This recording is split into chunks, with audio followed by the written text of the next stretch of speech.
Apakah perang nuklir makin dekat gara-gara Donald Trump? Kamis 30 Oktober, Presiden Amerika Serikat Donald Trump nulis status di medsosnya. Dia bilang dia udah merintahin Departemen Perang Amerika Serikat buat mulai ngetes lagi senjata nuklir mereka. Alasannya, karena negara-negara lain juga ngelakuin hal yang sama katanya. FYI, status medsos ini nih dia posting pas dia mau ketemuan sama Presiden Cina, negara yang sama-sama punya senjata nuklir.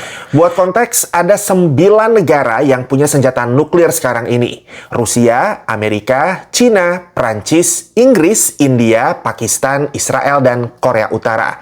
Tapi 90% hulu ledak nuklir itu ada di tangan Rusia sama Amerika. Belum jelas apa yang pengen dites sama Trump, hulu ledak nuklirnya atau rudalnya aja. Yang jelas ini adalah perubahan besar dalam kebijakan Amerika. Karena udah 30 tahun lebih Amerika tuh nggak ngetes senjata nuklir mereka. Soalnya ada moratorium yang diumumin Presiden George H.W. Bush tahun 92. Negara-negara lain juga sama, Rusia pasca era Soviet malah belum pernah nguji senjata nuklir mereka. Uni Soviet terakhir ngetes tahun 90.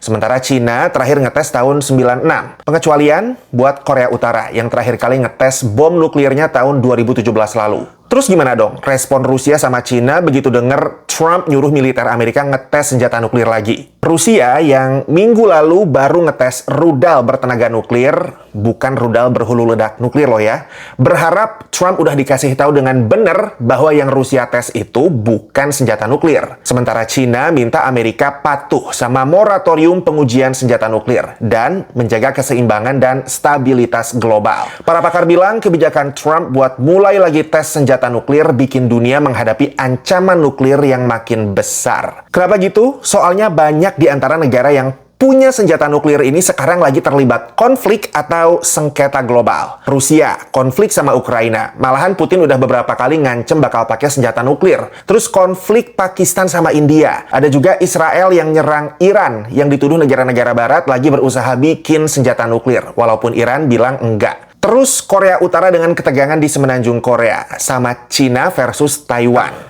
Udah gitu, perjanjian nuklir antara Amerika sama Rusia yang tujuannya tuh buat membatasi jumlah senjata nuklir yang siap dipakai juga bakal enggak berlaku lagi per Februari tahun 2026. Follow Rifan Updates buat update berita yang gampang dicerna.